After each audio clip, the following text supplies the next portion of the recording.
Mapagpalang araw po sa inyo, Sir Roy. Ako po si Benito, Tubong Samar. Kilala rin ako sa palayaw na Ben. Ako'y 65 ngayon. Pero hindi ko malilimutan ang mga nangyari noong ako'y nasa edad 20 pa lamang, taong 1980. Sa panahon na yon, isa na akong antingero sa aming baryo. Marami sa mga kababaryo ko ang lumalapit sa akin kapag may sakit o kaya kapag may hindi maipaliwanag na nangyari sa kanilang paligid. Marunong ako sa halamang gamot at may alam rin ako sa mga orasyon na minana ko pa kay tatang. Tahimik ang buhay namin sa baryo, San Roque. Malapit sa gilid ng bundok at 1 oras ang layo sa bayan ng Katbalogan. Pero isang gabi, binago ng isang bisita ang takbo ng buhay ko. Si Isagani ang matalik kong kaibigan. Siya ang tipo nitong taong tahimik pero mapagmasid. Noong gabing yun, bigla siyang kumatok sa bahay ko. 9:00 na noon at tahimik na ang buong baryo. Ben, tulungan mo ko.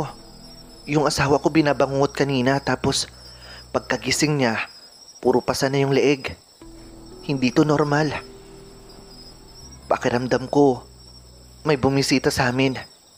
Bulong ni Isagani. Habang pawis na pawis kahit malamig ang simoy ng hangin. Dali-dali akong kumuha ng langis na may halo ng dahon ng alibhon at binasbasan ito ng orasyon. Sumama ako sa kanila pa uwi. Pagdating namin sa bahay nila, nakita ko si Teresa, ang asawa ni Isagani. Nakahiga, nanginginig, at takot na takot. Lumapit ako. Nilagyan ko ng langis ang leeg niya. Tapos tinanong ko siya ng mahina lang. Anong nangyari? May matandang babae. Andun siya sa bintana. Nakatingin lang. Maputi ang mata niya. Tapos parang gutom na gutom ang itsura. Hindi siya tao. Sagot ni Teresa na halos hindi makatingin sa akin. Tinignan ko ang paligid. Sa may bintana, may naiwan pang marka ng kuko sa kahoy. Maliit lang. Pero sapat na para malaman kong hindi basta-basta tao ang gumawa. Kinabukasan, maaga akong pumunta sa tindahan ni Aling Ursing. Isa siya sa pinakamatanda sa amin. Pero matikas pa rin kumilos. Kilala siya sa paggagawa ng mga herbal tea. At palakaibigan pa. Pero may isang bagay na matagal ko nang napapansin. Tuwing may bata o buntis na babae sa baryo namin, biglang nagkakasakit o namamatay. Palaging malapit sa kanila si Aling Ursing. Aling Ursing, magandang umaga po.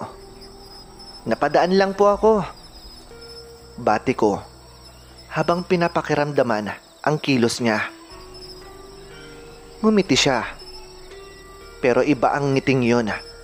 Parang pilit. Parang may itinatago. O Ben, napasyal ka. Halika, may bagong timpla akong tsaang tanglad. Pampalakas ng katawan. Alok niya habang nilalagyan ng tubig ang maliit na kawa. Tinanggap ko ang alok niya. Pero hindi ako uminom. Pinagmasdan ko lang siya habang gumagalaw sa loob ng bahay. Sa likod ng bote ng langis at halamang gamot, may nakita akong nakasabit na maliit na pulang pouch na may dugo ng hayop base sa itsura. At sa isang sulok, may nilalambing siyang pusa pero hindi normal. Mataba, maitim, at matalas ang mga mata. Kinagabihan, bumalik si Isagani sa bahay ko kasama si Domingo, ang aming kumpare sa kabilang baryo. May nadinig ka bang iyak kagabi? Parang bata. Umiiyak sa tuktok ng puno. Tanong na Domingo. Wala ako nadinig pero kung totoo man, baka aswang ngayon. Alam mo na ang mga kwento sa mga ganyang iyak. Sagot ko. Nagdesisyon kaming magbantay. Doon kami nagkuta sa likod ng bahay ni Isagani, sa may puno ng mangga. Bitbit namin ang kutsilyo, bawang at langis ko na may orasyon. Bandang 2:00 ng madaling araw, may narinig kaming kaluskos sa bubong. Tapos biglang may aninong dumaan sa harap ng bahay. Mabilis, hindi mo na masundan ng mata. Ayun! Sigaw ni Isagani, sabay turo sa likod ng bahay. Tumakbo kami. Hindi kami kalayuan sa ilog. Doon naman siya nahuli ng sulyap. Isang matandang babae na tila balingkinitang katawan. Maputla at nakaitim na daster. Paglingon niya, dumaan ang liwanag ng buwan sa mukha niya. Hindi ako maaaring magkamali. Si Aling Ursing yun. Pero bago kami makalapit, bigla siyang tumalon sa madilim na bahagi ng gubat. Hindi na namin siya nasundan. Kinabukasan, tulog pa ang araw ng puntahan namin ang bahay ni Aling Ursing. Sarado ang pinto, walang tugon sa tawag namin. Kumatok si Isagani, pero wala pa ring sagot. Nang sinilip ko ang bintana, nakita kong may galos sa braso ni Aling Ursing. Hindi ito galos ng normal na sugat, parang kagat ng hayop na hindi matukoy sa pagdugo. Malamig ang paligid at tahimik. At sa sahig, may bakas ng basang paa. Tila hindi sa tao. Ben, paano to? Tanong ni Domingo habang hawak ang rosaryo. Hindi natin pwedeng basta-basta natin siya akusahan. Kailangan natin ng matibay na patunay. Pero siguradong hindi lang si Teresa ang target niya. Sagot ko habang binubulong sa sarili ang isang orasyon, pangharang sa masamang nilalang. Mula roon, hindi na ako matahimik. Lalo na tuwing gabi, parang may dumadaan sa harap ng bahay ko. Parang may matang nakamasid mula sa kadiliman. Hanggang isang gabi, nakita ko ulit si Aling Ursing, nakaupo sa ilalim ng puno ng balete, sa tapat ng bakuran ko. Nakangiti siya, pero ang ngiting yun, Sir Roy, ay hindi ng tao. Nang gabing yun, Sir Roy, habang nakaupo ako sa bangkong kahoy sa labas ng bahay ko at umiinom ng salabat, ramdam kong may malamig na hangin na hindi karaniwang dumampi sa balat ko. Hindi ito dulot ng panahon, kundi presensyang hindi ko maipaliwanag.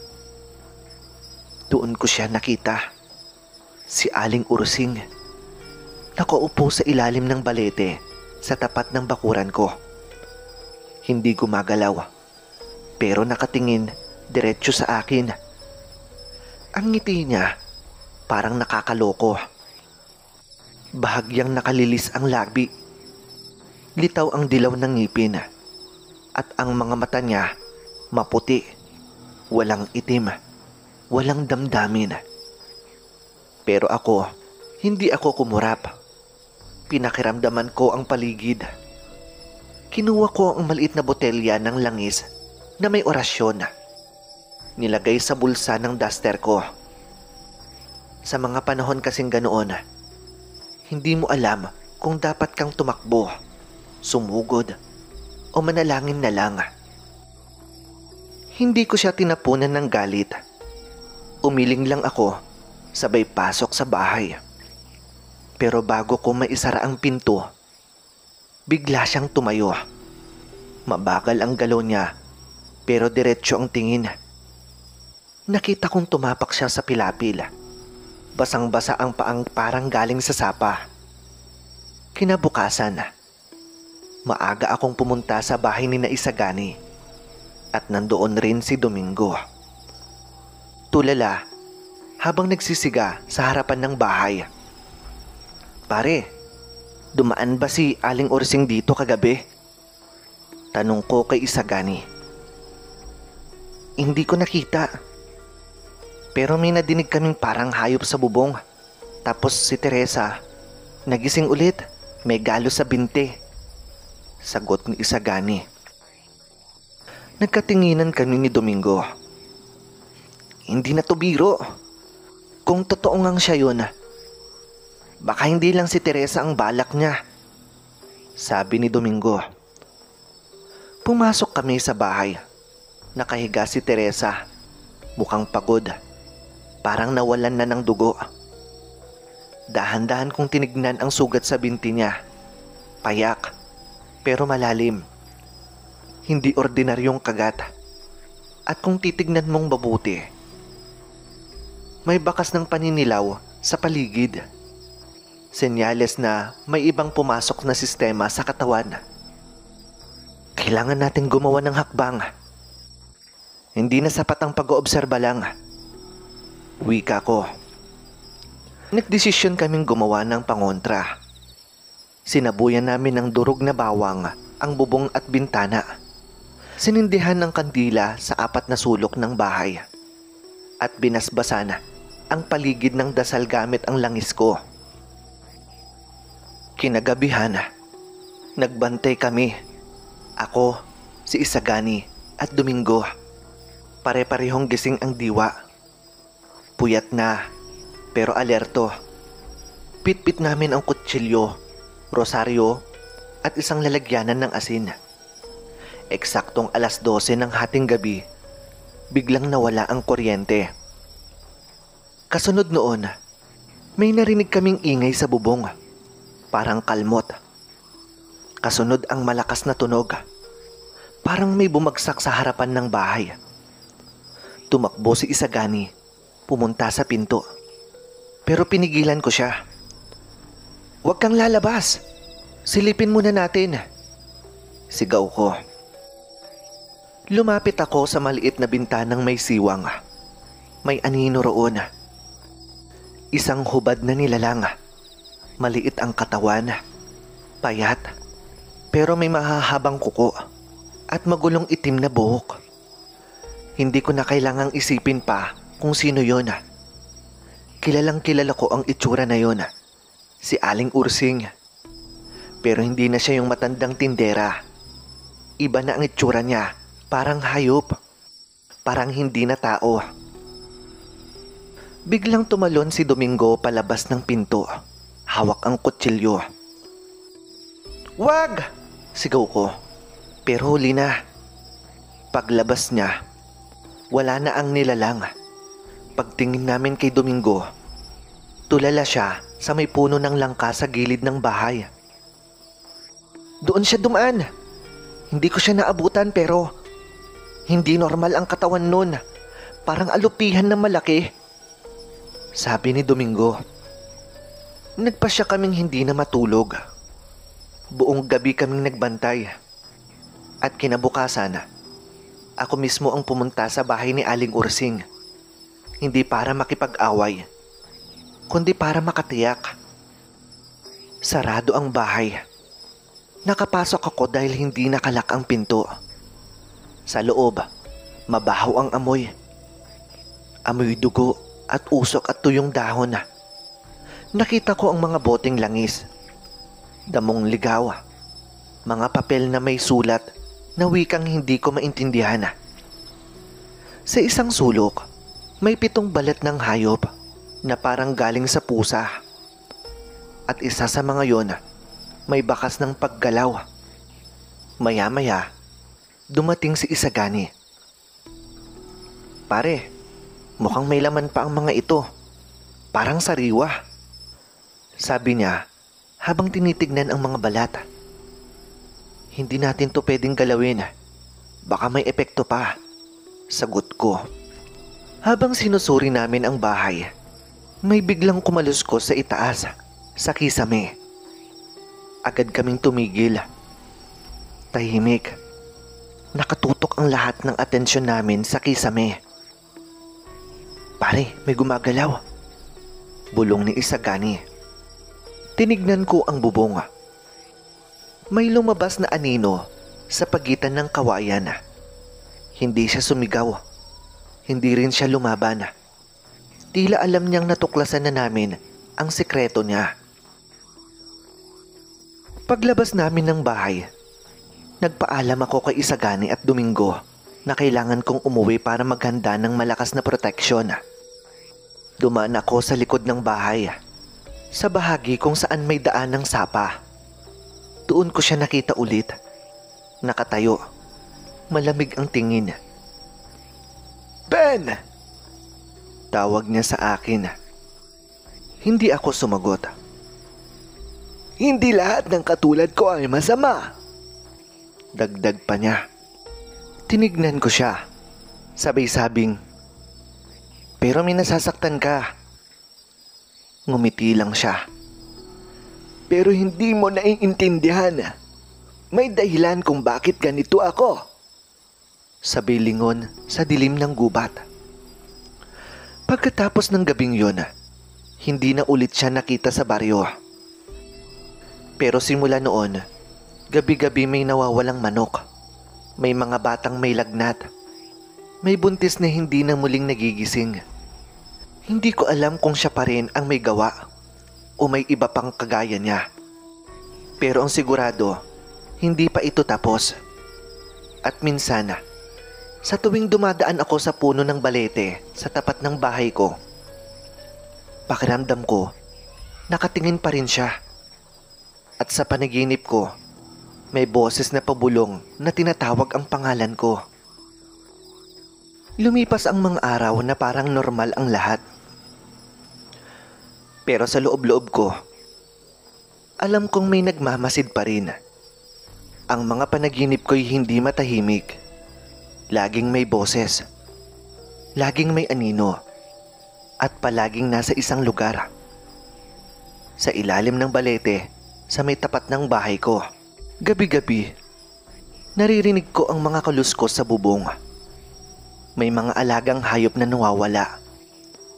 At may mga batang bigla na lang nagkakasakit kahit walang sintomas ng lagnat o ubo. Si Isagani, kahit di niya sabihin, alam kong kinakabahan na rin siya. Madalas ko siyang mahuling tulala habang pinagmamasdan ang kanyang asawang si Teresa na hanggang ngayon ay di pa rin lubos na nakakabawi ng lakas. Isang madaling araw, kumatok si Domingo sa bahay ko. Nanginginig ang boses niya. Pare, may nakita ako kagabi.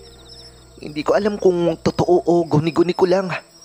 Pero sigurado ako, babae siya. Pinalamig ko muna ang ulo niya.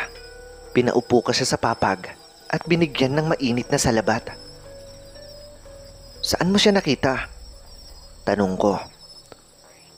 Doon sa likod ng bahay ni Aling Ursing. Akala ko wala na siya sa lugar natin. Pero parang bumalik siya kagabi. Sagot ni Domingo. Kinabukasan, habang tanghaling tapat at tirik ang araw, nagpunta kami ni Isagani sa lugar na tinutukoy ni Domingo. Binalikan namin ang likod ng bahay ni Aling Ursing. Tuyo ang paligid. Pero may isang bahagi roon na hindi basta matutuyuan. May basa sa lupa at may bakas ng paa. Maliit, payat. Doon ko napansin ang ilang sangkap na tila bagong lagay. Balat ng ahas, tuyong paminta at sinulid na itim. Alam ko na agad na may ginagawang ritual. Kinagabihan, napagdesisyonan naming bantayan ang lugar. Ako, si Isagani at si Domingo. Tahimik lang kaming nakakubli sa damuhan sa may likuran ng bahay ni Aling Ursing. Hindi namin alam kung babalik siya. Pero may kutob akong may magaganap. Makalipas ang halos 2 oras ng paghihintay, may liwanag kaming nakita. Maliit lang. Parang apoy ng kandila na unti-unting lumalaki. Sa gitna ng liwanag, may umuusbong na anino. Hindi siya naglalakad. Parang dumudula sa lupa.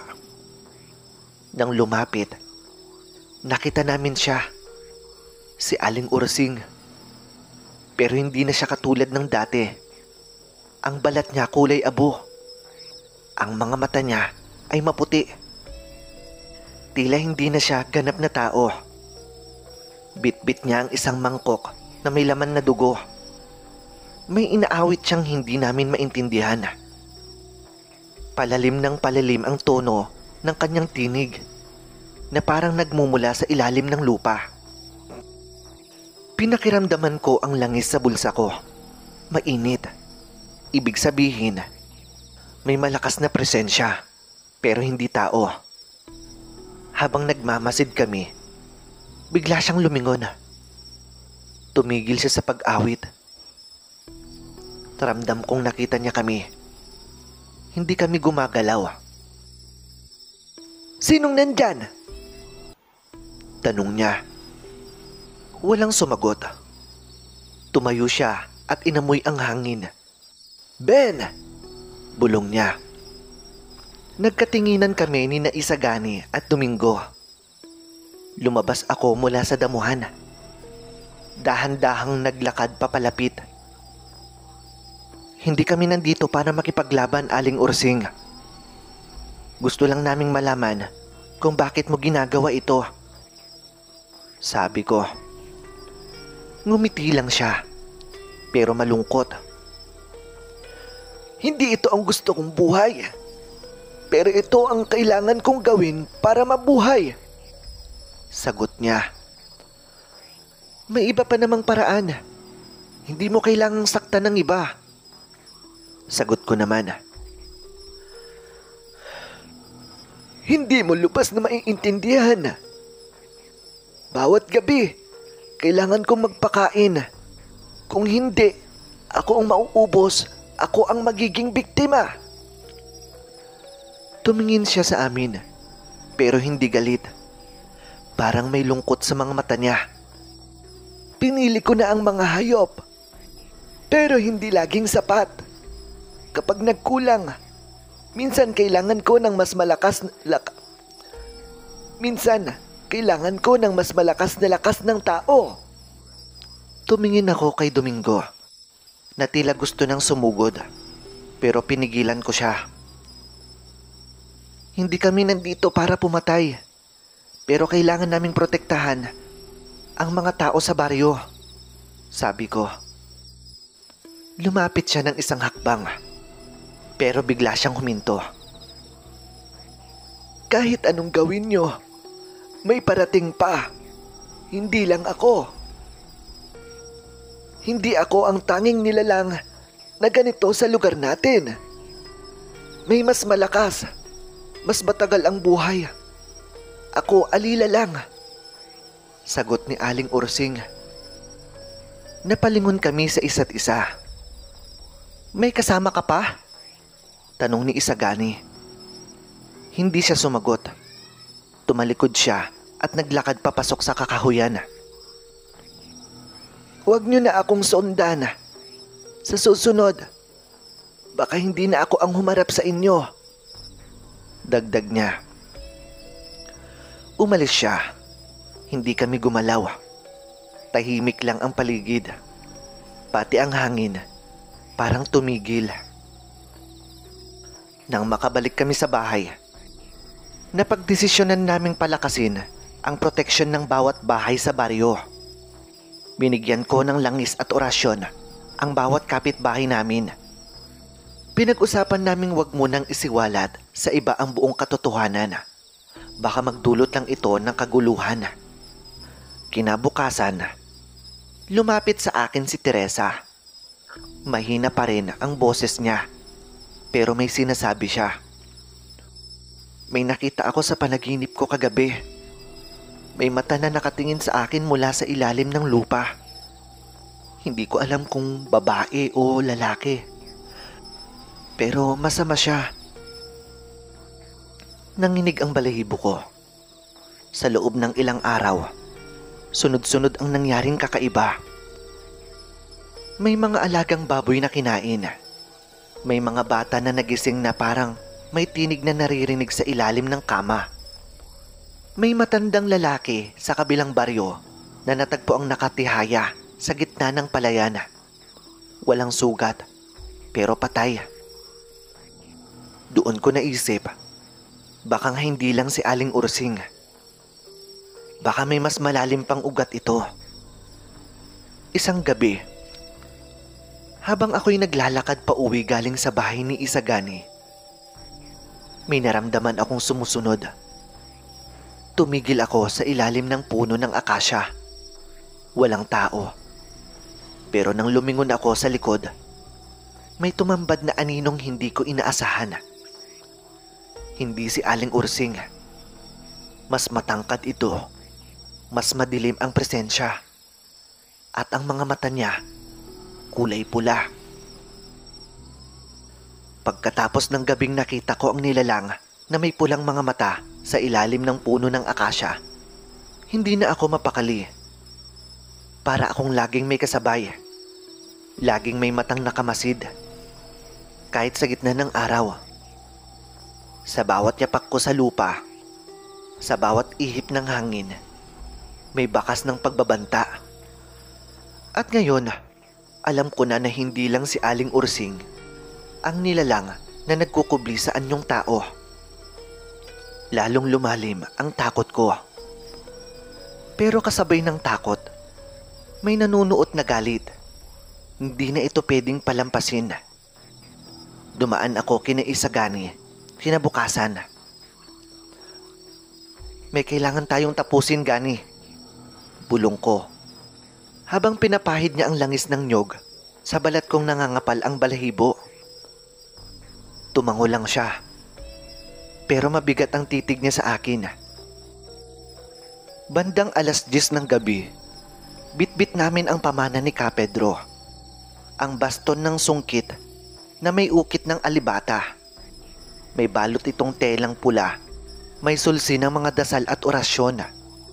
Naglakad kami patungo sa punong balete sa tapat ng bahay ko. Doon nagsimula ang lahat. Doon rin dapat matapos. Hindi pa kami nakakalapit ay lumamig na ang paligid. Para bang may humihigop sa init ng hangin. Ang mga alitap-tap ay naglaho. Tahimik ang paligid at wala rin ni isang kuliglig. Para kaming pumasok sa mundo ng patay. Tignan mo, sabay turo ni Isagani. Sa ilalim ng balete, may figurang nakatayo. Mahaba ang buhok, baluktot ang likod, at pulang-pula ang mga mata. Hindi si Aling Ursing. Domingo, siya ang tunay na ugat. Bulong ko. Ang kaibigang minsang itinuring naming kapatid, aswang pala. Umangat ang ulo ni Domingo. Ngumisi. Ang mga ngipin niya, matutulis. Nangingintab. Mula sa likuran niya, sumulpot si Aling Ursing. Magkasama pala sila. Hindi no kami kayang talunin. Matagal na naming inaasam ang dugo ninyo. Bulong ni Domingo. Ngunit hindi ako umatras. Inangat ko ang baston ni Kapedro at kasabay naming inusal ni Isagani ang orasyon. Sa ngalan ng liwanag ng may likha, sa kapangyarihan ng anting ng aming lahi, lumayas ka sa mundong ito. Sumigaw si Ursing at nagmistulang umusok ang balat niya. Bumaling siya kay Domingo. Gani, sa kanan mo! Sigaw ko. Huli na. Tumalon si Domingo papunta kay Isagani at sinunggaban siya. Tumilapon si Gani. Tumama ang likod niya sa ugat ng balete. Napasigaw siya sa sakit. Huwag mo siyang gagalawin! Sigaw ko. Itinulak ko ang baston sa dibdib ni Domingo. Isang sigaw ng impyerno ang bumulwak mula sa kanya. Umalingaw-ngaw sa paligid ang tinig ng nilalang. Ako ang ugat at ako ang itinakwil. Ako ang unang lumuhod sa gabunan. Umangat ang katawan ni Domingo sa ere at sumambulat ang itim na usok mula sa kanyang dibdib. Ang baston ni Ka Pedro kumikislap sa bughaw habang nilulunok ang kasamaan. Sa huling hininga ni Domingo, nakita ko sa mata niya ang isang panalangin. Isa siyang taong minsang naging biktima rin. Isang espiritong sinaniban at si Aling Ursing. Siya ang naging tagapangalaga ng sumpa. Ngunit huli na. Suminghap si Aling Ursing at tumakbo papalayo. Hinabol siya ni Isagani kahit sugatan. Hinampas niya ng baston si Aling Ursing sa batok at napaluhod ito. "Patawarin niyo ako. Ginagawa ko lang ito para mabuhay." Pagmamakaawa ni Aling Ursing. Tumango si Gani at sabay naming sinaksak ang baston sa lupa. Nagliyab ang paligid ng punong balete. Sumigaw si Aling Ursing habang nilalamon ng apoy ang kanyang anino hanggang sa naging abo na lamang siya. Pagkatapos ng nangyaring iyon, kinabukasan, parang muling nabuhay ang paligid. May ihip na ng hangin. May mga huni na ng ibon. Walang nakakaalam ng nangyari maliban sa amin ni Isagani. Sa araw na iyon, ibinaon namin ang baston ni Ka Pedro sa ilalim ng punong balete. Hindi para itago, kundi para maging bantay ng lugar. At tuwing gabi, sa tapat ng bahay ko, dumadaan pa rin ako. Tahimik na. Wala nang matang nakatingin, wala nang pulang liwanag. Ang aral ng kwento, minsan, ang pinaka nakakatakot ay hindi ang nilalang na may ngipin at pulang mga mata, kundi ang pagtataksil ng taong inakala naming kakampi. Pero sa bawat dilim, may liwanag na handang lumaban. Basta buo ang loob at dalisay ang puso. Hindi lahat ng takot ay dapat layuan. Minsan, kailangan itong harapin para matapos. Maraming salamat po, Sir Roy, sa pagbibigay ng boses sa kwentong ito. Salamat rin sa mga tagapakinig. Sana'y baunin nyo ang aral ng kasaysayang ito. Hindi ito katang-isip lamang. Ito'y paalala na hindi sa modernong panahon may mga aninong ayaw pa ring mapawi. Ako po si Benito, na minsang tinawag ng Ben. At ito ang huling bahagi ng kwento ko. Maraming salamat po. Hello po, Sir Roy. Ako po si Moymoy. 65 taong gulang na ngayon. At ang ikukwento ko po sa inyo ay nangyari noong ako'y 20 anyos pa lang. Taong 1985 yun sa isang tagong bahagi ng kagubatan dito sa Samar. Lumaki akong alam na naming 4 lang sa pamilya ang natitirang uri ng gabunan sa lugar namin. Doon kami nakatira sa gilid ng bundok San Roque. Malayo sa sibilisasyon. Kahit ang tunog ng motorsiklo o tricycle ay hindi namin naririnig. Puro ingay ng kuliglig at ihip ng hangin sa kawayan lang ang araw-araw naming kasama. Wala kaming kuryente. Gasera lang sa gabi at uling na lutuan. At kung may kailangan kami, si Ka Pedro na ang bumababa sa bayan. Siya kasi ang sanay sa pakikipaghalubilo sa mga tao. Kasi bago kami tuluyang tumira sa bundok, siya ang unang nagtrabaho sa palengke. Isang gabi ng Abril, habang nag-uuling si tatay sa likod ng kubo, napansin niyang may amoy na hindi karaniwan. Mabaho, parang panis na dugo. "Pedro!" tawag niya. "Ho, kuya!" sagot ni Ka Pedro habang naglalagay ng panggatong sa kalan. "May naaamoy ka ba? Parang galing sa hilagang bahagi ng gubat." Napatigil si Pedro, sumimangot. Napakunot ng noo. "Ay oo nga. Di yan karaniwang amoy ng hayop. Baka may ibang nilalang na gumagala rito." Pinag-usapan nila ng palihim habang si nanay ay abala sa paglalaba. At ako naman ay nag-aalaga ng baboy sa kulungan. Bago pa man kami makatulog, pinaalala ni tatay ang isa sa mga patakaran naming gabunan. Huwag makikialam sa labas ng teritoryo natin kung wala tayong tiyak na alam. Ang gabunan hindi sumasawsaw sa gulo ng ibang uri. Pero hindi doon natapos ang lahat. Kinabukasan, habang kumakain kami ng nilagang gabi at tinapa, dumating si Ka Pedro galing bayan. Halata sa mukha niya ang pag-aalala. May balibalita sa paanan ng bundok, kuya. May sanggol na nawawala kagabi. Wala ni aninong nakita o bakas na nilalang. Natahimik kami, hindi dahil sa balita mismo, kundi sa kutob. Matagal nang hindi nababalitang may ginagambalang tao sa lugar namin. At kung may aswang mang umatake sa ibaba ng bundok, ibig sabihin, hindi iyon mula sa pamilya namin. Sigurado bang hindi ikaw yon, Pedro? Biro ni tatay habang sinasandok ng ulam si Ka Pedro. Loko ka, kuya. Kung ako yun, hindi ako magpapakita ng ganyang kadali. Sabay ngisi ni Ka Pedro. Pero halata sa tono ng boses niya ang kaba. Ilang araw ang lumipas. Araw-araw may bagong balita sa baba. May mga manok na nauubos sa loob ng kulungan. May inahing kalabaw na nawalan ng laman loob. At ang pinakamasaklap, 3 buntis na babae ang napaulat na nabungungot daw. 3 buntis na babae ang napaulat na binangungot daw. Pero alam naming hindi simpleng bangungot yun. Isang gabi, habang tahimik kaming kumakain ng hapunan, biglang may dumaan na anino sa bubungan.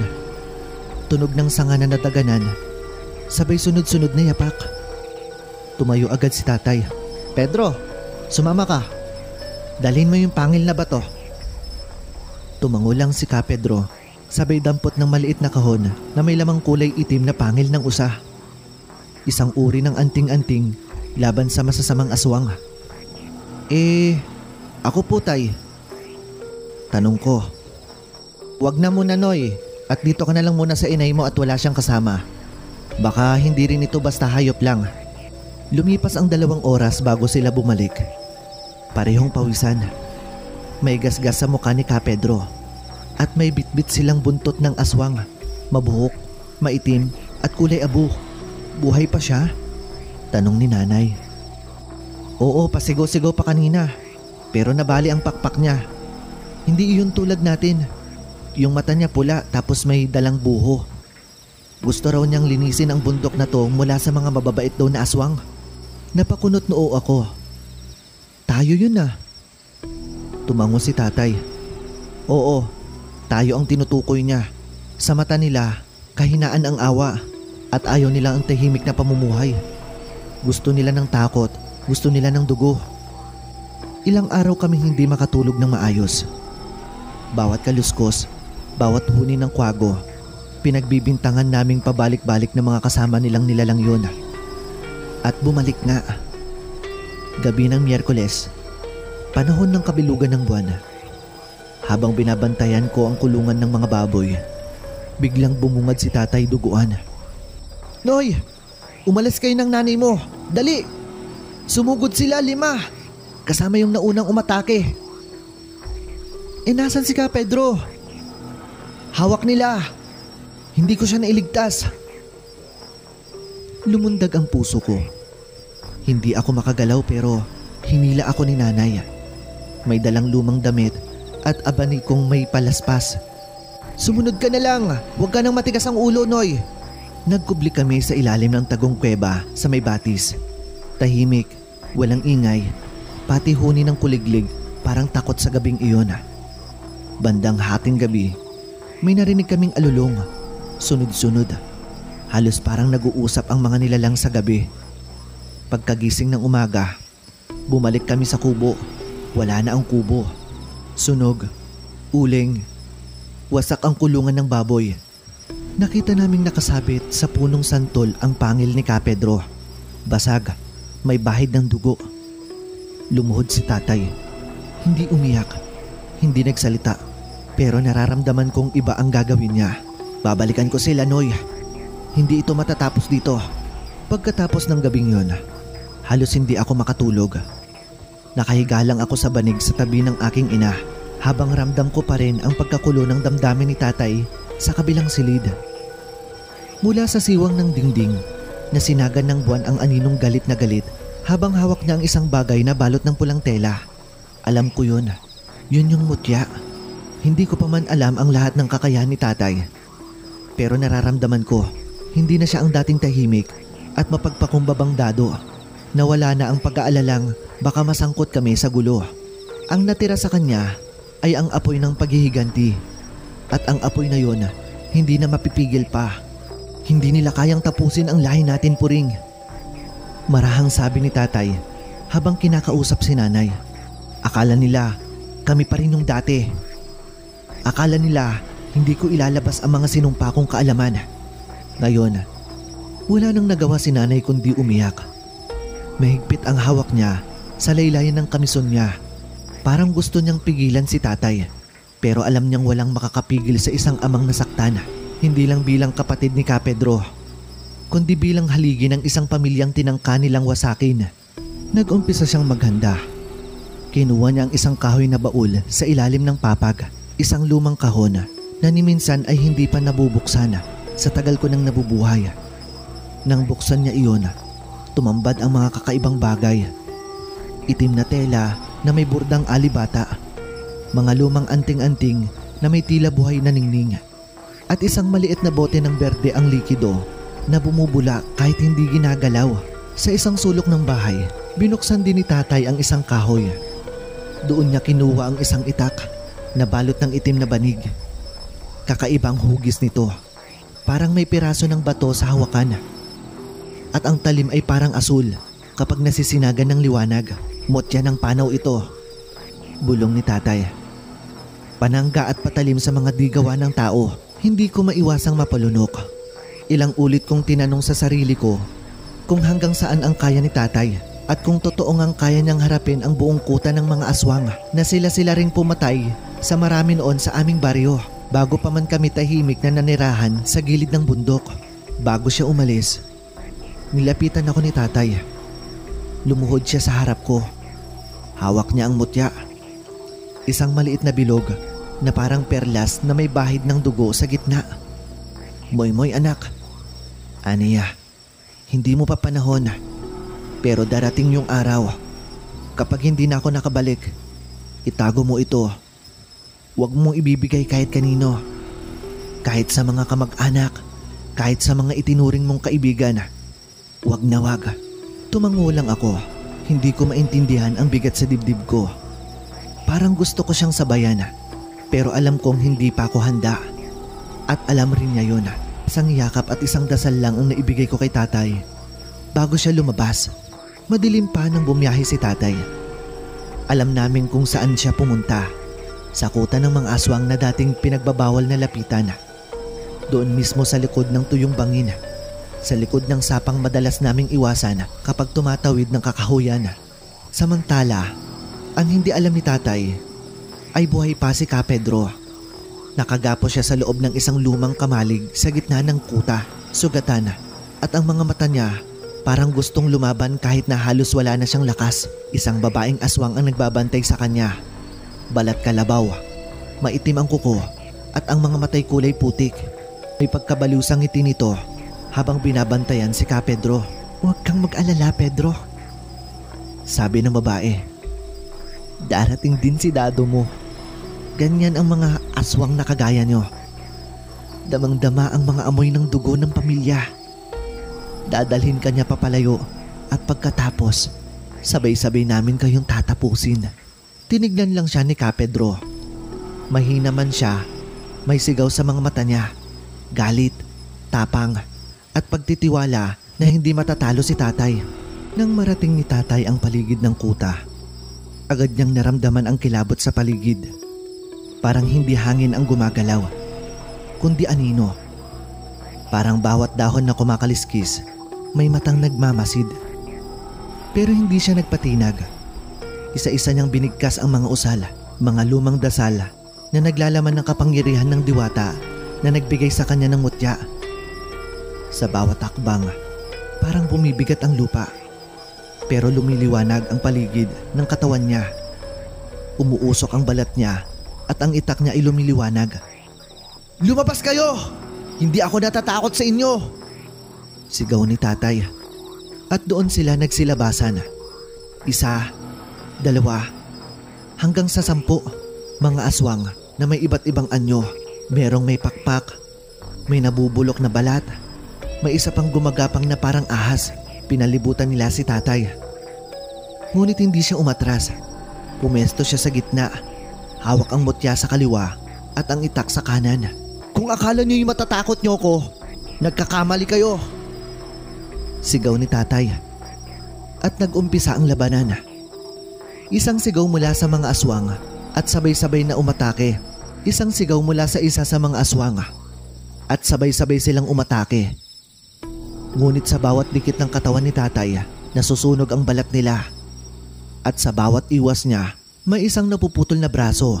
Sa bawat bigwas ng itak, may sumisigaw ng kilabot. Ngunit kahit gaano siya katapang, ramdam ni tatay ang mahigpit na plano. Hindi lang ito simpleng ambush. May layunin ang mga ito. "Hinahanap po si Pedro, di ba?" sabi ng isang aswang habang paurong na umatake. "Nandito siya. Pero hindi mo siya makukuha. At bago ka makarating sa kanya, ubos na ang lakas mo." At doon niya naunawaan ng lahat.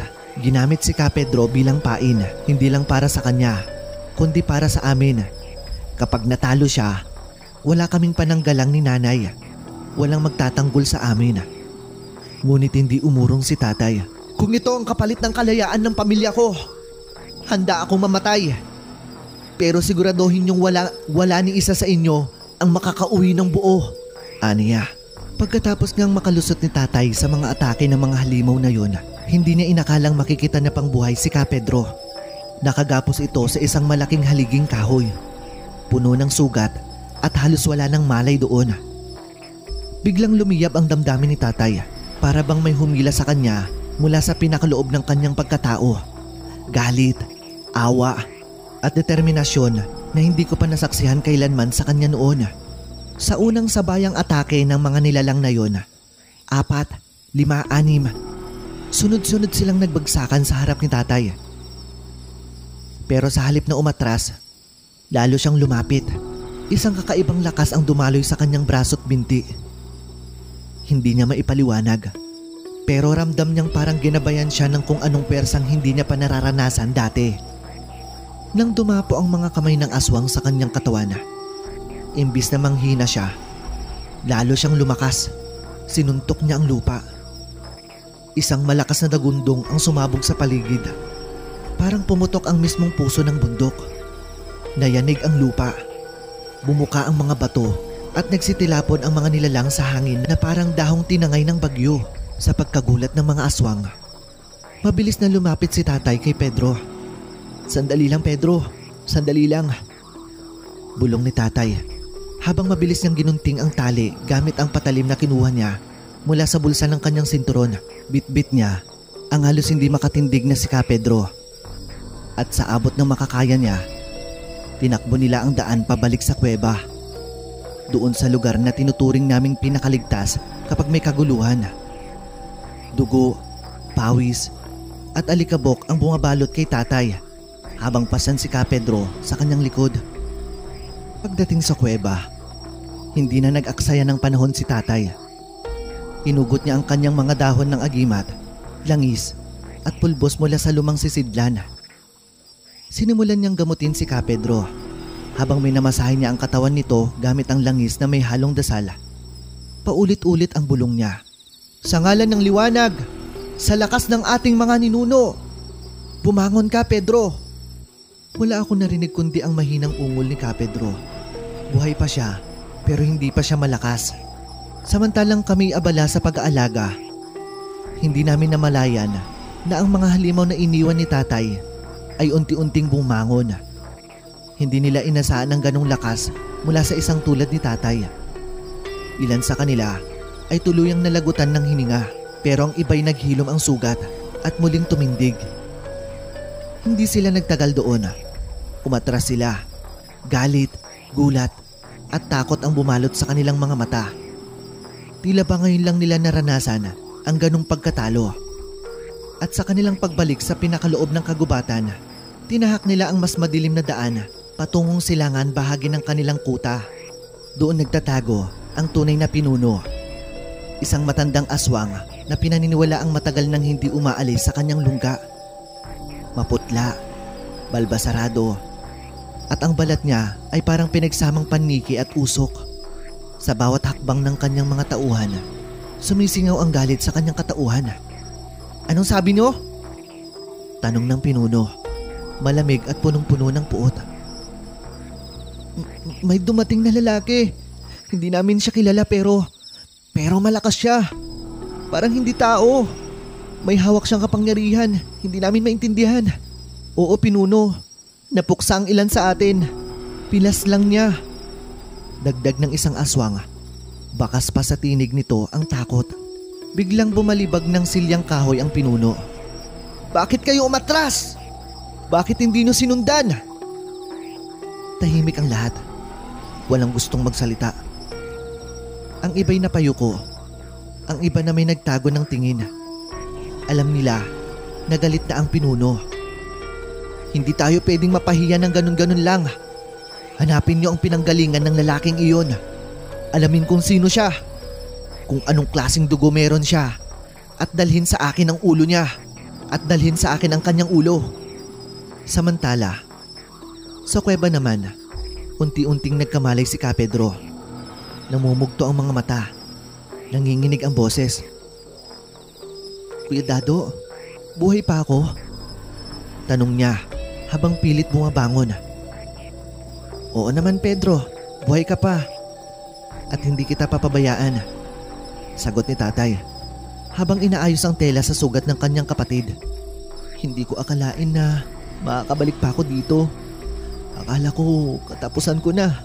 "Hindi pa, ano ka ba? Huwag kang magsalita ng ganyan. Hanggat kaya ko, walang mawawala sa pamilya natin," sagot ni tatay habang mahigpit ang hawak sa balikat ni Kapedro. Kami ni Inay ay tahimik lang noon. Si Inay abala sa pagpapainit ng tubig. Ako na may pinipilit alalahanin ang mga nakita ko. Kung paanong ang simpleng ama namin ay biglang naging parang tagapagligtas. Pero sa kabila ng katahimikan ng kuweba, alam namin hindi pa tapos ang lahat. May gumagalaw pa sa dilim at sa mga bulong ng hangin mula sa gubat. Tila may paparating na mas malakas, mas mapanganib, at mas masama pa ang balak. Matapos ang ilang araw ng paghahanda, ramdam naming lahat ang bigat na nalalapit na pagsubok. Hindi na kami tulad ng dati. Hindi na ako yung batang sakitin na laging tinatabihan ni nanay tuwing gabi. Tinuruan ako ni tatay kung paano lumaban. Hindi para magdigma, kundi para ipagtanggol ang sarili, ang pamilya, at ang paniniwalaan naming katahimikan. Dumating ang gabi at paglusob. Ang langit ay kumilimlim. Parang pinipigil ang buhos ng ulan. Tahimik ang paligid, pero ang puso ko ay kumakabog ng malakas. Naroon kami sa gilid ng kuweba, nakahanda sa anumang oras. Una naming narinig ang yapak, mabilis, mabigat, at saka ang mga pagaspas ng pakpak, malalim na umuungol. Hindi na kailangan ng babala. Sumugod na ang mga aswang. "Kuya, andyan na sila," bulong ni Kapedro sa likod ko habang hawak ang kanyang bangkaw na may ukit na sinaunang simbolo. Ang labanan ay mabilis at marahas. Ang mga aswang ay malakas, mabilis gumalaw, at hindi basta-basta natitinag. Ngunit hindi rin kami basta-basta bumigay. Si tatay ay tila isang halimaw sa gitna ng dilim. Ang bawat palo ng kanyang itak ay siya ring pagbagsak sa lupa ng mga nilalang na sumusugod sa kanya. Si Kapedro naman, bagamat may edad na, ay lumalaban pa rin na parang kabataan. Taglay ang tapang ng isang mangdirigmang gabunan.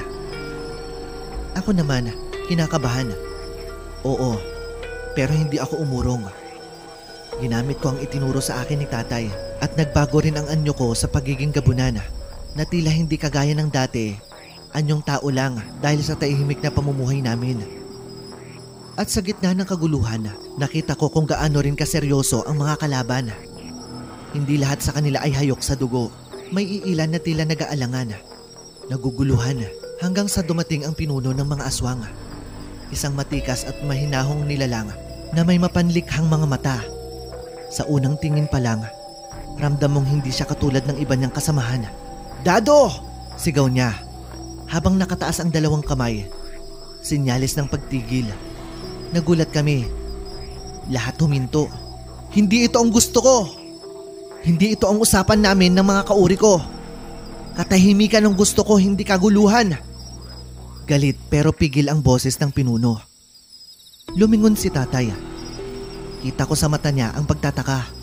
"Hindi mo ba alam?" tanong ni tatay. "Ang alam ko, kayo ang sumugod. Kayo ang nagbanta sa katahimikan ng ating kasunduan." "Baliktad," sagot ni tatay. "Ang mga tauhan mo ang unang nagpakita ng dahas. Halos mapatay nila si Pedro. Sumugod sila sa amin habang tahimik kaming namumuhay." Saglit na katahimikan. Tila binagsakan ng langit ang pinuno. Nakita ko sa kanyang muka ang hiya, ang pagdududa sa sarili, at pagkapuot sa mga kasamahan niyang nilabag ang kanilang panata. Tumango siya kay tatay. "Kung totoo ang sinasabi mo, at ramdam kong totoo nga, humihingi ako ng patawad. Napakabigat ng pagkakamaling ito. At sa mismong gabi ring yon, sa harap ng buwan at ng mga saksi, tinigil ng pinuno ang labanan. Pinauwi ang kanyang kauri. Ang ilan sa kanila ay humingi ng tawad. Ang iba ay naglaho na lang sa dilim. Napaupo kami ni tatay at ng pinuno, kasama si Kapedro, at nag-usap ng mahaba. Paliwanag niya, hindi niya ganap na nakokontrol ang galaw ng iba niyang kasama. May ilan sa kanila ang gusto pa ring bumalik sa pagiging halimaw, sa pagkain ng tao, sa kaguluhan. Pero nanindigan siya. Hindi dapat ganon. Kaya't simula noon, binantayan niya ang kanyang grupo. At sa unang akala niya, napanatili niya ang kanilang panata. Sa huli, nagpa siya ang pinuno na tumira na lang kami sa kanilang kampo sa bundok. Doon ay nagsimula kaming muli. Si tatay, si Kapedro, si nanay, at maging ako. Naging tagapamagitan sa pagitan ng mga kauri ng pinuno ng mga aswang at ng pamilya naming gabunan sila tatay at Kapedro. Pinanatili naming tahimik ang pamumuhay. May respeto at may hangganan. Hindi ibig sabihin na magkaiba tayo ay kailangan nating maglaban.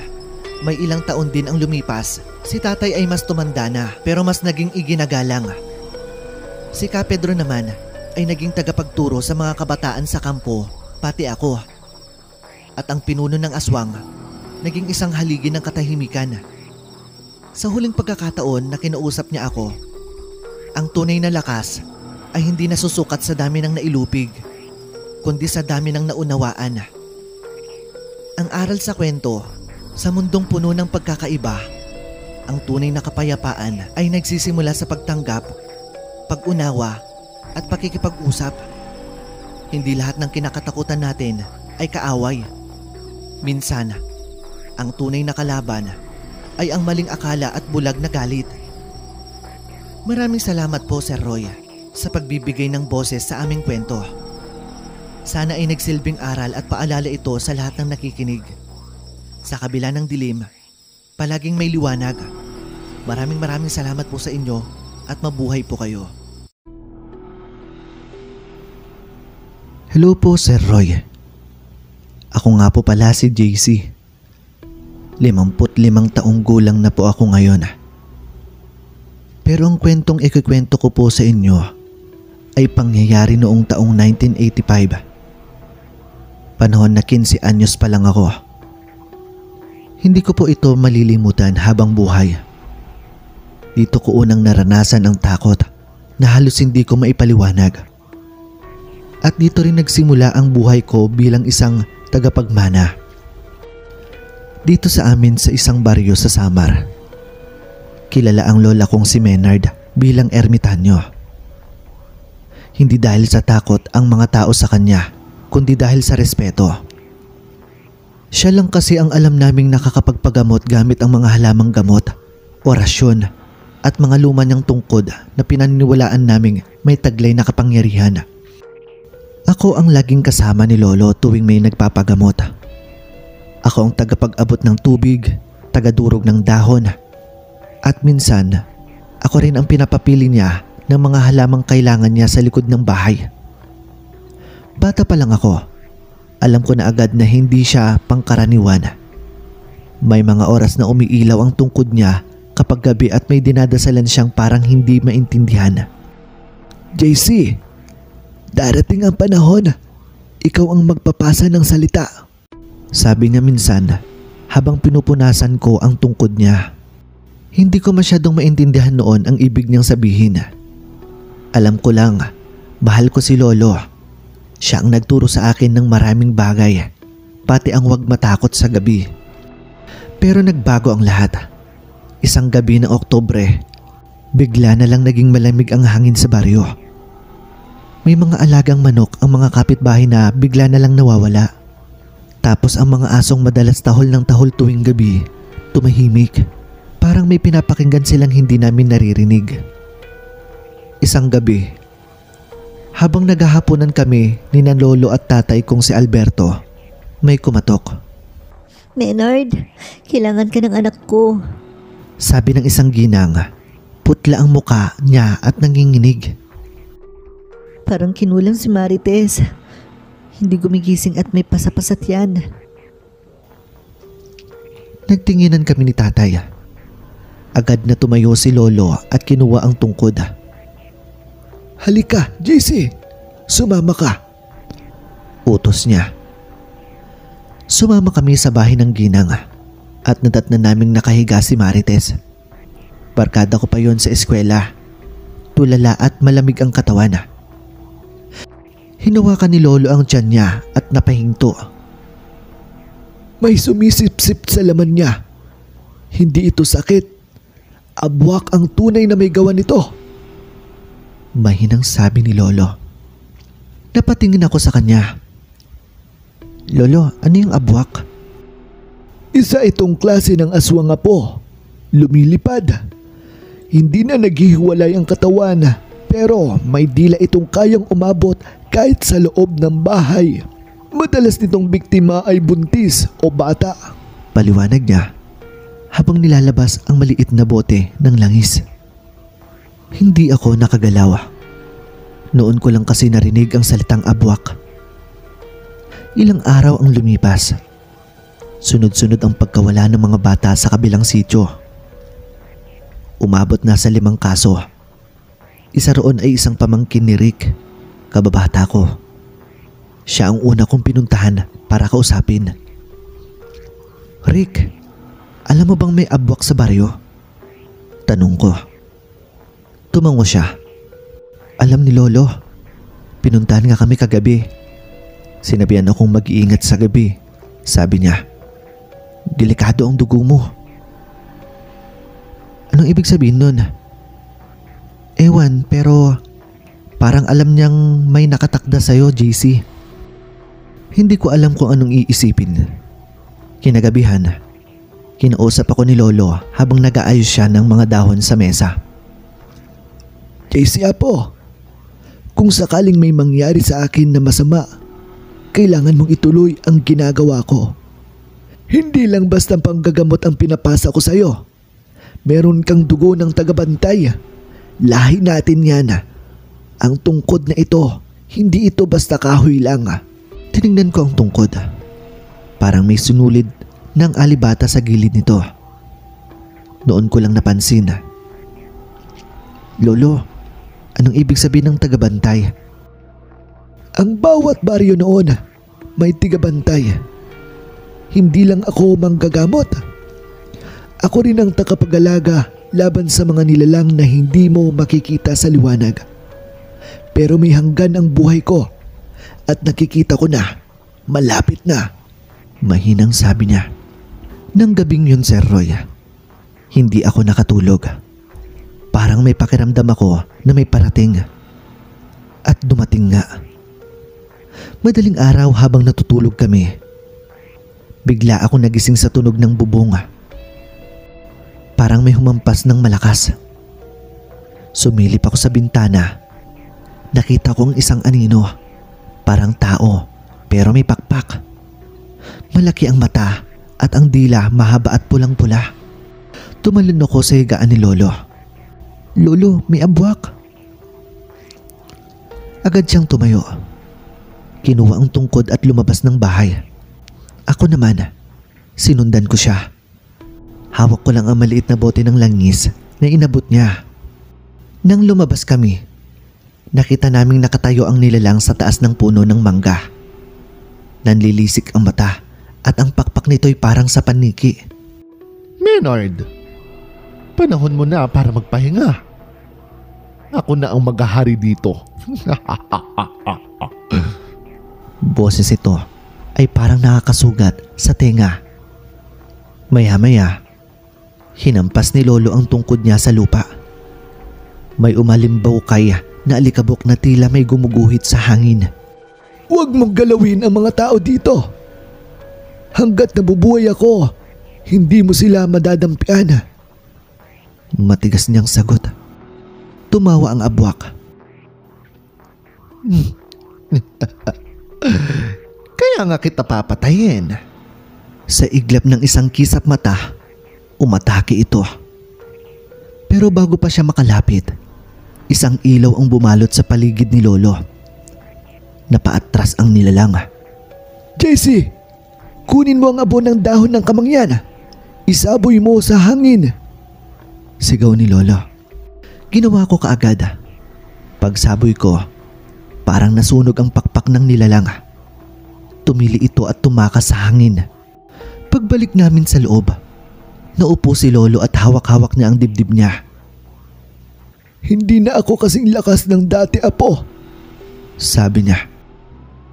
Kinabukasan, pinatawag niya ako. "JC, apo, panahon na siguro na ikaw ang tagapagmana ng aking tungkod." Hindi ko kaagad maunawaan.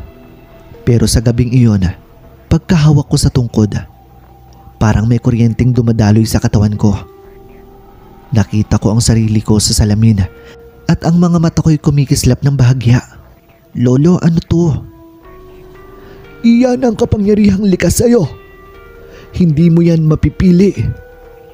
Tinanggap mo lang yan. At tuturuan kita sa mga susunod na araw kung paano mo yan gagamitin, dahil babalik ang abwak at ikaw na ang huling hadlang sa kanya."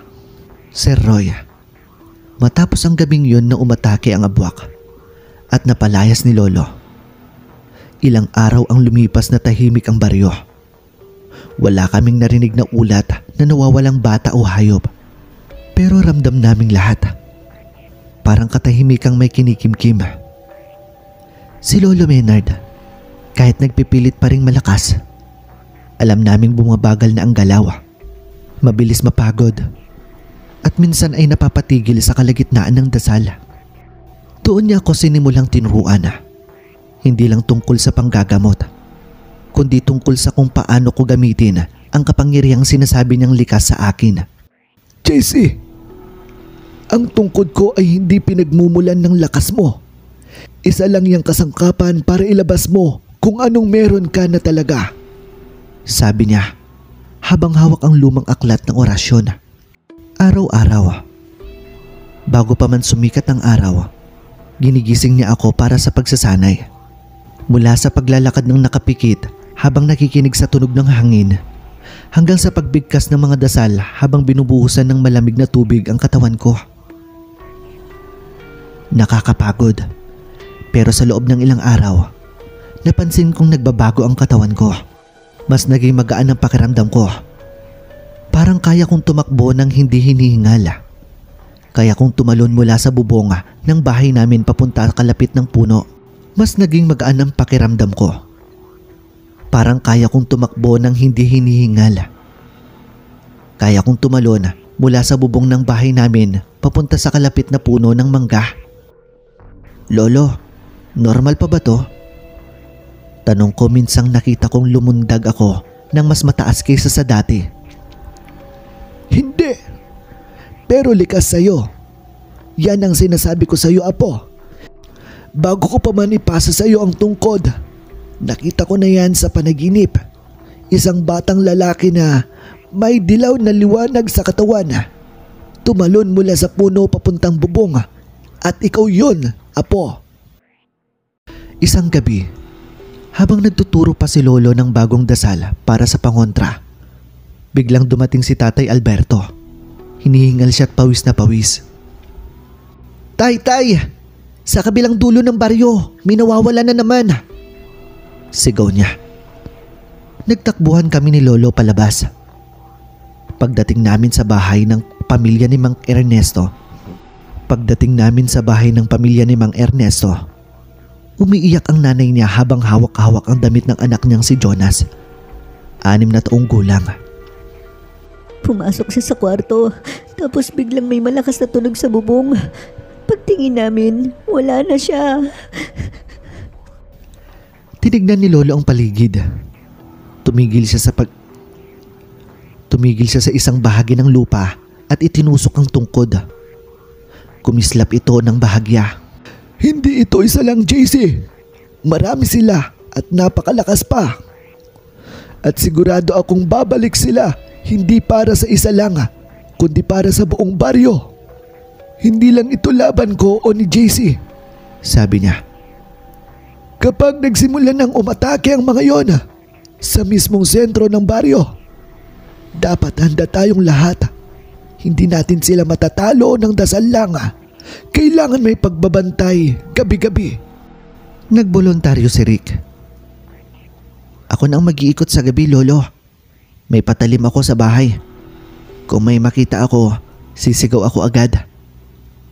Si Marites naman, kahit hindi pa rin lubusang nakaka-recover mula sa huling atake, nagpumilit na tumulong sa pagbabantay ng mga bata araw-araw. Kung wala ako sa bahay, siguro baka tuluyan na akong kinuha ng halimaw na yon. Kaya bababi ako. Seryoso niyang sabi. Lumipas ang 3 gabi na wala kaming naririnig na kakaiba. Pero sa ika-4, habang nag-iikot si Rick, bigla kaming napabalikwas sa sigaw niya. Lolo, handito na sila! Agad akong tumayo at kinuha ang tungkod. Si Lolo pinigilan ako. Sandali! Hindi mo sila pwedeng sugurin basta-basta. Isa lang ang pumunta. Pambitag lang yan. Gusto nilang mapalayo ka sa baryo. Pero huli na. Tumakbo na ako papalayo. Nakita ko si Rick. Duguan ang braso at may pilat sa noo. Galing sa itaas. Hindi ko nakita. Parang ibon. Sigaw niya. Sa dilim, may kumikislap sa ulap. Isang aninong lumilipad. Lumapit ito sa amin. Pero bago pa makalapit, tinaas ko ang tungkod at nagdasal gaya ng tinuro sa akin ni Lolo. Kumislap ito. Pero hindi sapat para masaktan ang nilalang. Hindi pa sapat ang liwanag mo, bata. Malalim na tinig ng halimaw. Hindi ka pa hinog. Hindi ka pa handa. Biglang sumulpot pa ang isa at isa pang 3 nilalang na may pakpak. Tila mga anino sa langit. Rick, umatras ka! Sigaw ko. Tumakbo siya paatras, pero isa sa mga halimaw ang sumubok kumabol. Tumalon ako. Hawak ang tungkod at nasapul ko ito sa balikat. Tumalon ang nilalang at bumagsak sa lupa. Ngunit agad itong bumangon at tumawa. Malapit na ang gabi ng pagpili, sabi ng nilalang. Kapag dumilim na ang buwan, ang ika-4 na gabi, kukunin namin ang huling selyo. Pagkasabi nito, bigla silang lumipad papalayo. Naiwan ako nangangatog. Hawak ang tungkod habang dumadaloy ang malamig na pawis sa batok ko. Pagkabalik ko kay Lolo, nakatayo siya sa tapat ng bahay. Nakita mo na, hindi ito simpleng laban lang, Apo. May pinaghahandaan silang mas malaki. Lolo, anong ibig sabihin ng selyo? Minsan, ang mga taga-baryo ay may tagong proteksyon. Hindi man ito nakikita, pero ang mga sagradong dasal at paniniwala ng mga matatanda ay bumabalot sa baryo gaya ng takip ng palayok. Iyon ang selyo. Kapag nabasag yan, para na tayong bukas na bahay sa halimaw. Paano natin mapapanatili ang selyo? Dasal, liwanag at paniniwala. Pero higit sa lahat, dapat ang bagong tagabantay ay handa. Tumingin siya sa akin. Ikaw yon, Apo. Sa mga sumunod na araw, mas pinaigi pa ang mga pagsasanay ko. May mga dasal na dapat kong isaulo habang nakaapak sa apoy. May mga gabi na pinapapikit ako habang pinapakiramdaman ang paligid. Sabi ni Lolo, kapag kaya mong marinig ang kilos ng kalaban, kahit hindi mo siya nakikita, tiyak ikaw ay handa na. Hindi ko alam kung anong klase ng laban ang darating. Pero isang gabi, habang tahimik ang paligid at ang buwan ay kalahati na lang, naramdaman ko ang malamig na hangin. Nang sumilip ako sa bintana, nakita ko ulit ang abwak. Pero ngayon, hindi na isa. 5 na sila, palapit sa gitna ng baryo. Lolo! Lolo! Sigaw ko. Napatayo siya mula sa pagkahiga. Kinuha agad ang maliit na bote ng langis at ipinasok sa bulsa ko. Huwag kang lalayo. Dito sila pupunta. Dito ang selyo. Sabi niya. Tumayo kami sa gitna ng bakuran. Tangan ko ang tungkod. Dumapo ang 5 nilalang sa bubong ng mga karatig bahay. Handa na ba kayo? Tanong ng isa sa kanila. Hindi kayo makakapasok dito. Sagot ni Lolo Maynard. Ngunit sa halip na umatake, ngumiti lang ang halimaw. Hindi pa kami kikilos. Pero dumating na ang huling gabi. Sa susunod, wala nang hadlang. At titira kami sa katawan ng mga bata sa baryo nyo. Tumalon sila sa hangin at lumipad papalayo. Naiwan kaming 2 ni Lolo sa ilalim ng liwanag ng kalahating buwan. Sabi ko na nga ba, ang susunod na atake, hindi lang isa. Bulong ni Lolo habang pinupunas ang pawis sa noo. Tumingin siya sa akin. Kaya mo na ba, Apo ko? Sir Roy, mula noong araw ng sagupaan namin ng mga abwak at tuluyang naipasa sa akin ni Lolo Maynard ang kapangyarihan ng kanyang tungkod bago pa sumikat ang araw, ginigising na ako ni Lolo. Doon kami pumupunta sa likod ng aming lumang bahay, sa may bahagi ng gubat at tahimik at madilim pa kahit tirik na ang araw sa ibang bahagi ng baryo. Huminga ka ng malalim, Apo. Huwag kang magpapadala sa kaba. Dito sa puso galing ang lakas, hindi sa galit. Bili ni Lolo Maynard habang pinapatayo ako sa gitna ng bilog na guhit na iginuhit niya sa lupa gamit ang buntot ng kanyang tungkod. Sa bawat araw, nadarama kong unti-unting lumalabas ang kapangyarihang sinasabi ni Lolo. Minsan ay nararamdaman kong umiinit ang aking palad kapag nagfo-focus ako. Minsan naman, napapansin kong bigla akong nakakatalon sa mga batong dating hindi ko kayang abutin. Ngunit kahit ganon, ramdam pa rin namin ni Lolo na malayo pa ako sa inaasahan. Kailangan mo pang mas lalong patatagin ang isip mo. Hindi lang katawan ang labanan. Orasyon, dasal, pananalig, yan ang tunay na pananggalang. Sabi ni Lolo Maynard habang tinuturuan akong bumigkas ng mga sinuunang panalangin pangontra. Sa mga oras na nagpapahinga kami, laging nandyan sila Rick at Marites. Si Rick, kahit may takot pa rin sa mga abwak, pilit na nilalabanan ito para makatulong. Kung hindi ako makakalaban, paano ko mapaprotektahan sina inay? Sabi ni Rick habang hawak ang isang maliit na sibat na gawa sa kawayan na tinuruan ni Lolo kung paano lagyan ng bisa gamit ang dagta ng punong may pangontra. Si Marites naman, kahit babae, hindi nagpahuli. Tinuruan siya ni Lolo ng ilang simpleng orasyon at kung paano gamitin ang abo ng insenso bilang panlaban sa mga masasamang nilalang. Hindi lang lalaki ang may kakayanang lumaban, lalo na kung pamilya ang nakataya. Sabi ni Marites habang maingat na nagbubuhos ng langis sa palad upang buuin ang pananggalang na pabilog sa paligid namin. Ilang linggo ang lumipas at inakala naming katahimikan na ang muling bumalot. Pero isang gabi, habang kumakain kami sa kubo nila Rick, dumating ang isang matandang babae na pawis at halos hindi makapagsalita. Sa kabilang barangay, may mga batang nawawala. Garalgan na tinig ng matanda habang hawak ang dibdib niya. Agad kaming tumayo. Hindi na kailangan ng utos. Alam naming sila yun, ang mga abwak. Mabilis kaming nagtungo sa barangay San Elias, ang pinakamalapit na nayon sa amin. Sa daan pa lang, naaamoy na namin ang tila nabubulok na laman. Kasabay ng amoy ng insensong parang bigla na lang napundi. Pagdating namin doon, sinalubong kami ng iyakan. May isang batang lalaki na natagpuan sa likod ng silong. Walang malay. May sugat sa leeg, parang kinayod ng matalim na kuko. Ako na pong titingin. Sabi ni Marites habang lumuhod sa tabi ng bata at nagsimulang magbulong ng orasyon. Si Rick naman ay pumesto sa likuran ng bahay. Hawak ang kanyang sibat. Ako, hinarap ko ang isang matandang lalaki na nanginginig habang tinuturo ang gubat. Doon! Doon sila nagtatago! Nakita ko, naglaho bigla pagkatapos agawin yung bata. Mabilis akong tumakbo papunta sa direksyong itinuro ng matanda, gamit ang lakas na naipasa ni Lolo.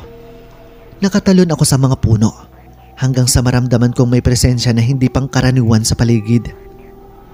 Biglang dumilim ang paligid, parang may ulap na bumabalot. At sa isang iglap, lumitaw ang tatlong nilalang, mga abwak, maitim ang balat, mahaba ang kuko, at pulang-pula ang mga mata. Ikaw ang bagong takapagmana, hindi ba? Sabi ng isa sa kanila. Boses niyang parang halakhak ng uod na nilulunod sa suka. Hindi na ako sumagot.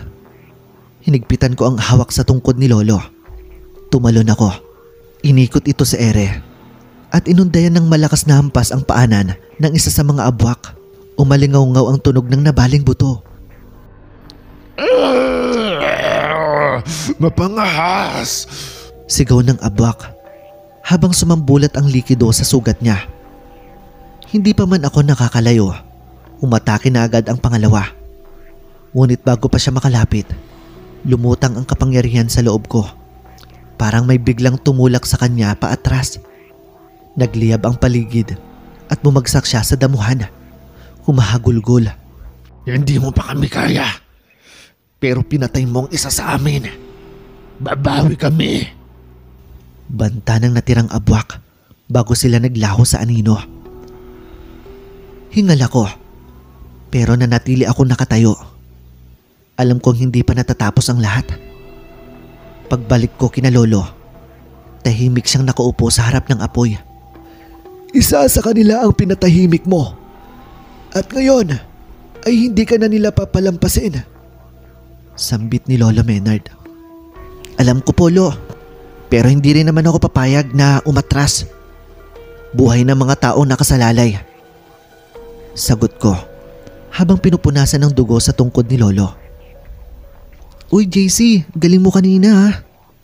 Hindi ko akalaing kaya mong gamitin ang lakas na yon. Sabi ni Rick habang tinatapik ako sa balikat. Pero maghanda tayo. Kasi hindi sila titigil. At lalo na ngayon, galit na galit sila. Dagdag ni Marites habang inaayos ang mga dahon ng sambong at pinipigaan ito sa isang palayok. Mula noon, lalo pa naming pinagusayan ang aming mga kaalaman. Tuwing hating gabi, pumupunta kami sa gilid ng bundok. Doon kung saan malakas ang enerhiya ng kalikasan. Doon kami nag-iensayo ng orasyon, ng paghawak sa apoy at lakas ng isip. Ngunit kahit gaano pa kami kahanda, alam naming may oras na babalik sila. Hindi lang bilang mga nilalang na nagtatago sa dilim, kundi bilang isang lahing uhaw sa paghihiganti. Ngunit kahit gaano pa kami kahanda, alam naming may mga oras na babalik sila. Hindi lang bilang nilalang na nagtatago sa dilim, kundi bilang isang lahing uhaw sa paghihiganti. At kung darating ang gabing yon, hindi na ako ang dating batang takot humawak ng tungkod. Ako na ang tagapagmana ni Lolo Menard. Ako na ang bagong bantay ng aming baryo at handa na akong lumaban muli. Pero alam naming hindi to magagawa ng mag-isa. Hindi ka nila kayang lapitan, JC, habang hawak ko ang dasal. Sigaw ni Marites. Pero hindi nagtagal. Napansin ng mga abwak ang ginagawang pag-uusal ni Marites. Agad itong sumugod sa kanya. Mabilis, mabangis at puno ng galit. Napatigil sa pag-uusal si Marites. At sa mismong sandaling iyon, tumama ang isang matulis na kuko sa balikat ko. Napaluhod ako sa sakit. Sir Roy, mula nang nalagasan sila ng isa sa huling sagupaan, alam naming hindi pa tapos ang lahat.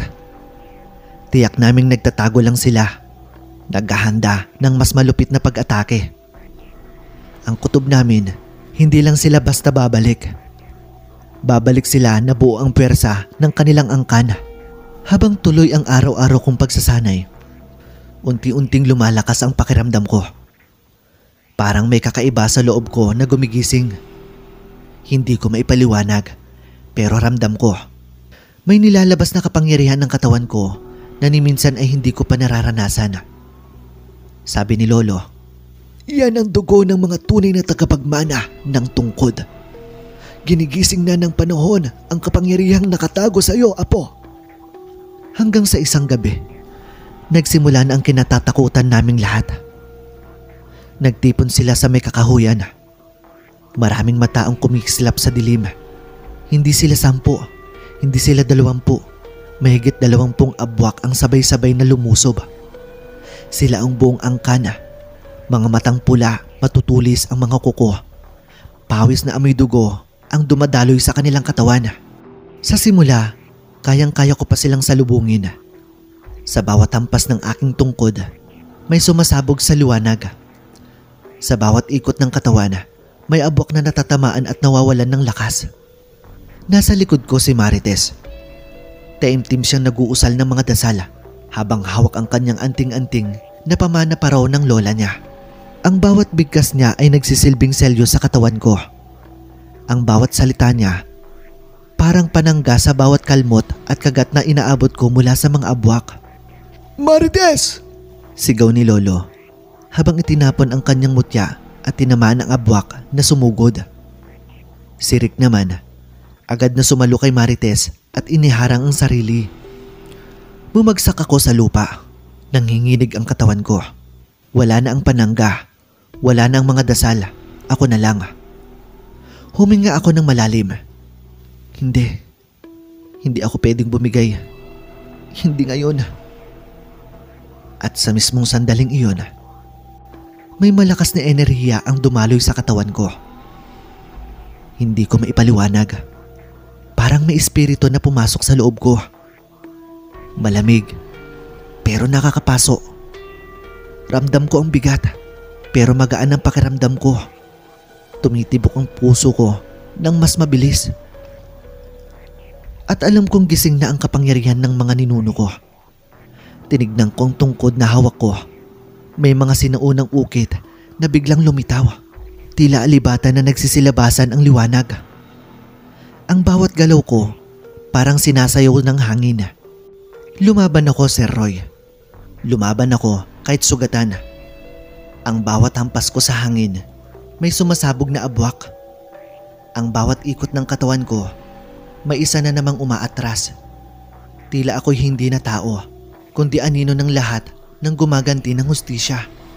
At nang nakita ko ang pinuno nila, ang abwak na pumuksa sa aming tahimik na baryo, agad kong tinungo. Siya'y matangkad, ang balat ay parang uling, at ang mga matay puro galit. Nagkaharap kami. Hindi ka karapat-dapat sa lakas na yan. Sigaw niya habang sumusugod. Hindi to lakas lang. Ito'y panata ng bawat ninuno naming pinaslang ninyo. Sagot ko. Isang malakas na salpukan. Isang hampas ng tungkod, diretso sa kanyang dibdib. Sumigaw siya. Nanginig ang lupa at sa isang iglap, bumagsak siya. Kasabay ng pagbagsak ng lakas ng buong angkan. Isa-isa silang naglupaypay at at isa-isa silang nawala sa ere. Walang naiwan kundi kami.